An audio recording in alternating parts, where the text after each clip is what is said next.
በስመ አብ ወወልድ ወመንፈስ ቅዱስ አሐዱ አምላክ አሜን። መዓልታዊ ንባባት ጾም 27 ለካቲት 2026 ግናዩ ለእግዚአብሔር ወፀውዑ ስሞ። ቀዳመይቲ መልእኽቲ ጳውሎስ ናብ ሰብ ቆሮንጦስ ምዕራፍ 1 ካብ ፍቕዲ 17 ክሳብ 31 ከመይ ክርስቶስ ወንጌል ክሰብኽ እምበር ከጥምቕ ኣይለኣኸንን እንተኾነ እቲ ናይ ክርስቶስ ኣብ መስቀል ሙማት ከንቱ ምእንቲ ኸይከውን እቲ ብስራት ኣብ ክእለት ዘረባ ዝተመስረተ ኣይነበረን። ከመይ ቃል መስቀል ነቶም ዝጠፍኡ ዕሽነት እዩ፣ ንኣና ነቶም እንድሕን ግና ሓይሊ ኣምላኽ እዩ። ምኽንያቱ እቲ ጽሑፍ ጥበብ ጠቢባን ከጥፍኤ ፍልጠት ፈላጣት ከዓ ከፍርስ እየ ዝብል። ጥበበኛ ደኣ ኣበይ ኣሎ? መምህር ሕጊ ኸ ኣበይ ኣሎ? ፍላስፋ ዝዓለም እዚኣ ኸ ኣበይ ኣሎ? ኣምላኽ ዶ ንጥበብ ዝዓለም እዚኣ ዕሽነት ኣይገበረን እዩ? ሰባት ንኣምላኽ ብጥበቦም ከይፈልጥዎ እግዚኣብሔር ብጥበብ ኸልከሎም። ነቶም ዝኣምኑ ግና በቲ ከም ዕሽነት ዝቝጸር ንሕና እንሰብኮ ወንጌል ከድሕኖም ደለየ። ከመይ ኣይሁድ ምልክት ይልምኑ፣ ግሪኻውያን ድማ ጥበብ ይደልዩ። ንሕና ግና ነቲ ንኣይሁድ ዕንቅፋት ንኣሕዛብ ከዓ ዕሽነት ዝኾነ ዝተሰቕለ ክርስቶስ ንሰብኽ ኣለና። ንሱ ነቶም ጽውዓት ንኣይሁድ ኮነ ንጽርዓውያን ኮነ ክርስቶስ ተሓይሊ ኣምላኽን ጥበብ ኣምላኽን እዩ። ካብ ሰብሲ ዕሽነት ኣምላኽ ይጠብብ፣ ካብ ሰብ ከዓ ድኻም ኣምላኽ ይብርትዕ። ኣሕዋተየ ኣብቲ ጽዋዓኹም እሞ ተመልከቱ። ብዙሓት ብስጋ ለባማት፣ ብዙሓት ስልጡናትን፣ ብዙሓት ጭዋታትን ኣይተጸውዑን። ኣምላኽ ግና ነቶም ጠቢባን ምእንቲ ከሕፍርሲ ንዕሽነት ዝዓለም እዚኣ ሓረየ። ነቶም ብርቱዓት ምእንቲ ከሕፍር ከዓ ኣምላኽ ነቲ ድኻም እዚ ዓለም እዚኣ ሓረየ። ስጋ ዘበለ ኣብ ቅድሚ ኣምላኽ ምእንቲ ከይምካሕውን ኣምላኽ ነቲ ኣነ ገለኤ ዝብል ከንቱ ምእንቲ ክገብሮ ነቲ ብዓለም ሕሱሩን ንዕቑን ገለ ዘይኮነ ሓረየ። እዚ ከዓ ሰብ ኣብ ቅድሚ ኣምላኽ ምእንቲ ከይምካሕ ኢሉ እዩ። ንስኻትኩም ግና ካብኡ ኣብ ክርስቶስ ኢየሱስ ኢኹም ዘለኹም። ንሱ እቲ ካብ እግዚኣብሔር ዝተዋሃበና ጥበብ እዩ። በዚ ጥበብ እዚ ድማ ጽድቅን ቅድስናን ድሕነትን ኮነልና። እዚ ከዓ እቲ ዝምካሕ ብእግዚኣብሔር ደኣ ይመካሕ ዝብል ጽሑፍ ምእንቲ ክፍጸም ኮነ።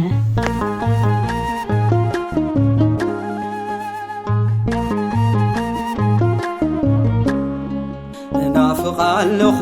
ኣነስ ብዙሕ ብሰማየን ቃዕር ኣብ ተጽባሕ ከሪኤካ ጐይታ ኢየሱስ ብኽብሪ ተዓጂብካ ክትምልስ። እናፍቓለኹ ኣነስ ብዙሕ ብሰማየን ቃዕር ኣብ ተጽባሕ ከሪኤካ ጐይታ ኢየሱስ ብኽብሪ ተዓጂብካ ክትምልስ። ቀዳመይቲ መልእኽቲ ጴጥሮስ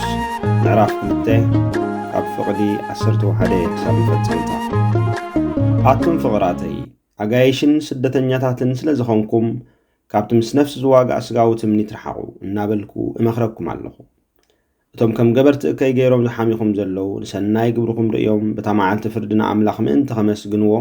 ኣብ ማእከል ኣሕዛብ ኣካይዳኹም ኣጸብቑ። ከምዚ ሰናይ እናገበርኩም ዕሽነት እቶም ዘይፈልጡ ሰባት ክትዓብሱ ፍቓድ ኣምላኽ እዩ እሞ ነቲ ከም ኣብ ልዕሊ ኩሉ ዘሎ ንጉስ ወይስ ነቶም ንገበርቲ እከይ ክቐጽዑ ንገበርቲ ሰናይ ክንእዱ ካብኡ እተለኣኹ መኳንንቲ ስለ እግዚኣብሔር ኢልኩም ንስርዓት ሰብ ዘበለ ተገዝኡ። ከም ውፅዓት ሓራ ከም ኣገልገልቲ ኣምላኽ እምበር ከምቶም እቲ ሓርነሲ መጎልበቢ ክፍኣት ዝገብርዎ ኣይትኹኑ። ንኹሉ ሰብ ኣኽብሩ፣ ሕውነት ኣፍቅሩ፣ ንኣምላኽ ፍርህዎ፣ ንንጉስ ኣኽብርዎ። ኣቱም ግዙኣት ነቶም ዓመፅቲ ኸኣ እምበር ነቶም ህያዎትን ልኡማትን ጥራይ ዘይኮነስ بفرحات زبالة ንጎይተትኩም ተኣዘዝዎም ሓደ እኳ ተዓሚፁ ከሎ ምእንቲ ኣምላኽ ኢሉ እንተተዓገሰ ብኣምላኽ ቅቡል እዩ በደል እናገበርኩም መውቃዓት እንተተዓገስኩም ከ እንታይ ሓበን ኣለዎ ሰናይ እናገበርኩም መከራ እንተተዓገስኩም ግና እዚ ኣብ ቅድሚ ኣምላኽ ቅቡል እዩ ንስኻትኩም እውን ነዚ ኢኹም ተፀዋዕኩም ክርስቶስ ድማ ኣሰር ምእንቲ ክትስዕቡ ኢሉ ምእንታኹም መከራ ተቐበለ ኣርኣያ እውን ሓደገልኩም ንሱ ሓጢኣት ኣይገበረን ሓሶት እውን ኣብ ኣፉ ኣይተረኽበን ምስ ፀረፍዎ መሊሱ ኣይፀረፈን መከራ ምስ ዝገበዎ ከዓ ነቲ ብቕንዕና ዝፈረድ ኣምላኽ ደኣ ነገሩ ኣሕሊፉ ሃበ እምበር ኣየፈራርሐን ካብ ሓጢኣት ርሒቕና ብጽድቂ ምእንቲ ክንነብር ንሱ ባዕሉ ንሓጢኣትና በቲ ኣብ መስቀል ዝተሸንከረ ሰብነቱ ጸሮ ብቁስሉ ኢኹም ዝሓወኹም ከመይ ከም ኣባጊዕ ተባሪርኩም ጠፊእኩም ነበርኩም ሕጂ ግና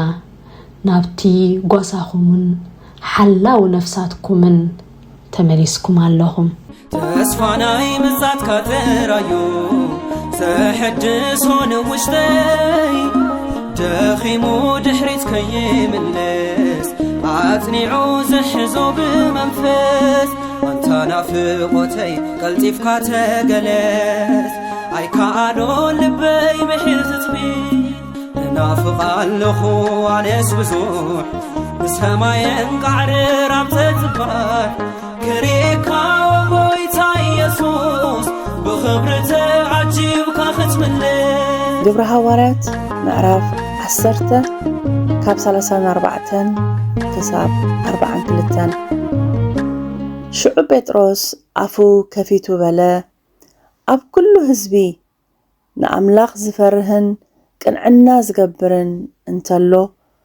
ኣብኡ ቅቡል እምበር ኣብ ኣምላኽ ኣድልዎ ከም ዘልቦ ብሓቂ ኣስተብሃልኩ እቲ ናብ ደቂ እስራኤል ብኢየሱስ ክርስቶስ ንሱ ከዓ ጎይታ ኩሉ ሰላም እናበሰሮም እተላእከ ቃል እቲ ድሕሪ እታ ዮሐንስ ሰበኻ ጥምቀት ካብ ገሊላ ጀሚሩ ናብ ኩሉ ኣይሁድ ዝበጽሐ ቃል ማለት ብዛዕባ ኢየሱስ በዓል ናዝሬት ኣምላኽ ብመንፈስ ቅዱስን ብሓይልን ከም ዝቐብኦ ኣምላኽ ምስኡ ስለ ዝኾነ እናዘረ ጽቡቕ ከም ዝገበረ ነቶም ሰይጣን ዝኣሰሮም ኩሎም ከዓ ከም ዘሕወዮም ንስኻትኩም ትፈልጡ ኢኹም ንኸዓ ናይቲ ኣብ ሃገር ይሁዳን ኣብ የሩሳሌምን ዝገበሮ ኩሉ ምስክር ኢና ንሳቶም ንኡ ኣብ ዕንፀይቲ ተሰቂሎም ቀተልዎ ኣምላኽ ግና ብኡ ኣብ ሳልሰይቲ መዓልቲ ኣተንስኦ ብጋህዲ ከም ዝረአ ከዓ ገበሮ እንተኾነ ጎይታ ብጋህዲ ዝተረኣየ ንኣና ነቶም ምስክር ምእንቲ ክንከውን ኣምላኽ ቅድም ዝሓረየና እወ ንኣና ነቶም ካብ ምውታት ድሕሪ ምትንስኡ ምስኡ ዝበላዕናን ዝሰተናን እምበር ንኩሉ ህዝቢ ኣይኮነን ኣምላኽ ንሕያዋንን ምውታትን ክፈርድ ዝመደቦ ንሱ ምዃኑ ንህዝቢ ክንሰብኽን ክንምስክርን ኣዘዘና ግናዩ ለእግዚአብሔር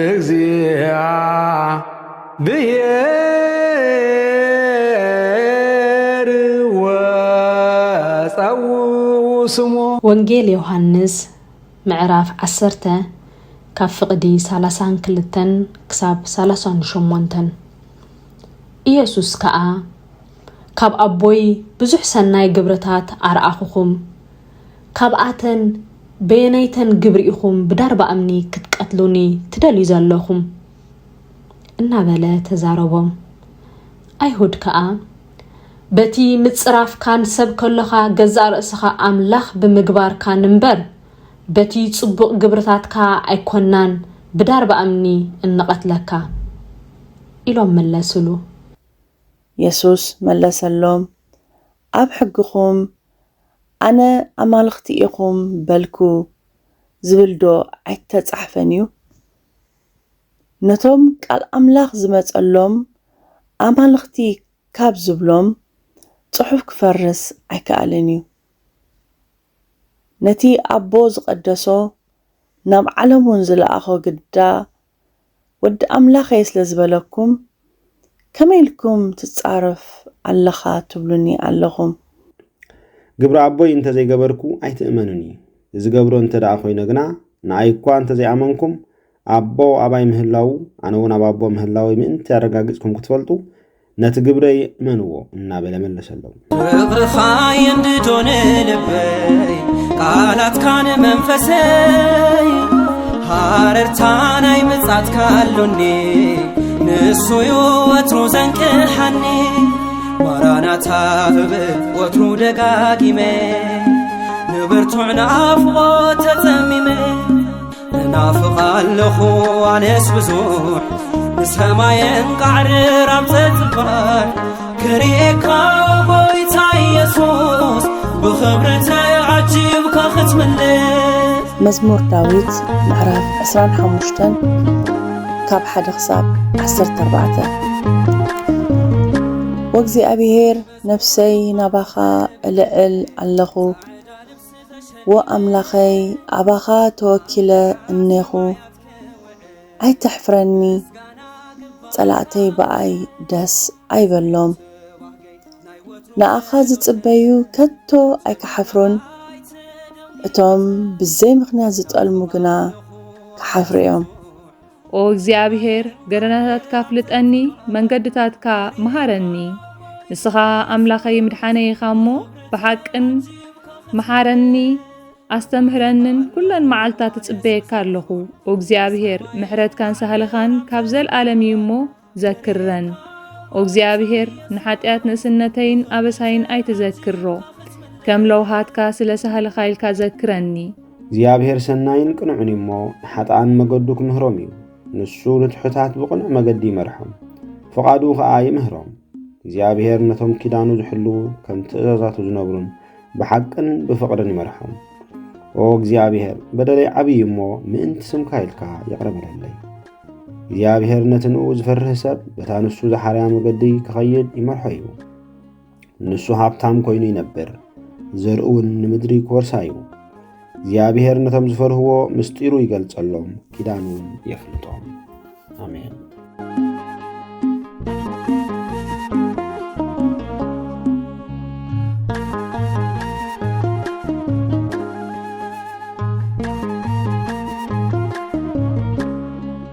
نافق اللخو عنس بزوح بسماين قعرر عبتتبار كريكا وبويتا يسوس بخبرته عجيبك ختم الليل نافق اللخو عنس بزوح بسماين قعرر عبتتبار كريكا وبويتا يسوس بخبرته عجيبك ختم الليل مزمور داويد معراف 25 كفقد حدا كساب 14 او እግዚአብሔር ጸሎተይ ናባኻ ዕርጋለኹ ኦ ኣምላኸይ ኣባኻ ተወኪለ እኔኹ ከይሰዓርሞ ከይሓፍር ኣድሕነኒ ጸላእተይ ኣባይ ክዕወቱ ኣይትሕደጎም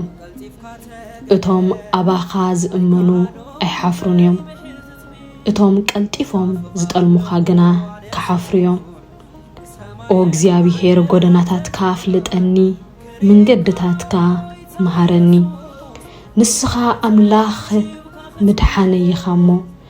ከም ትእዛዛትካ ክነብር መሃረኒ ኩሉ መዓልቲ ትጽቢተይ ካባኻዩ ኦ እግዚአብሔር ነቲ ካብ ዘለዓለም ዝገለጽካዮ ምሕረትካን ፍቕርኻን ዘክር ኦ እግዚአብሔር ነቲ ብንእስነተይ ዝገበርኮ ሓጢኣተይን ኣበሳይን ኣይትዘክሮ ከም ልውሃትካ ምእንቲ ፍቕርኻ ኢልካ ዘክረኒ እግዚአብሔር ሰናይን ቁኑዕን እሞ ንሓጣን መንገዱ ክምህሮም እዩ ንሱ ንትሑታት ብቁኑዕ መንገዲ ይመርሖም ፍቓዱ ኸኣ ይምህሮም እግዚአብሔር ነቶም ኪዳኑ ዝሕልውን ከም ትእዛዛቱ ዝነብሩን ብሓቅን ብፍቕርን ይመርሖም ኦ እግዚአብሔር በደለይ ዓብዩ እሞ ምእንቲ ስምካ ኢልካ ይቕረበለለይ እግዚአብሔር ነቲ ንኡኡ ዝፈርህ ሰብ በታ ንሱ ዝሓረያ መንገዲ ክኸይድ ይመርሖ እዩ ንሱ ሃብታም ኮይኑ ይነብር ዘርኡውን ንምድሪ ክወርሳዩ እግዚአብሔር ነቶም ዝፈርህዎ ምስጢሩ ይገልጸሎም ኪዳኑውን የፍልጦም كريكا وبويتا ኢየሱስ ብኽብሪ ተዓጂብካ ክትምልእ እናፍቓለኹ ኣነስ ብዙሕ ብሰማይን ቃዕሪ ራብተ ጽባሕ ክሪኤካ ጐይታ ኢየሱስ ብኽብሪ ተዓጂብካ ክትምልእ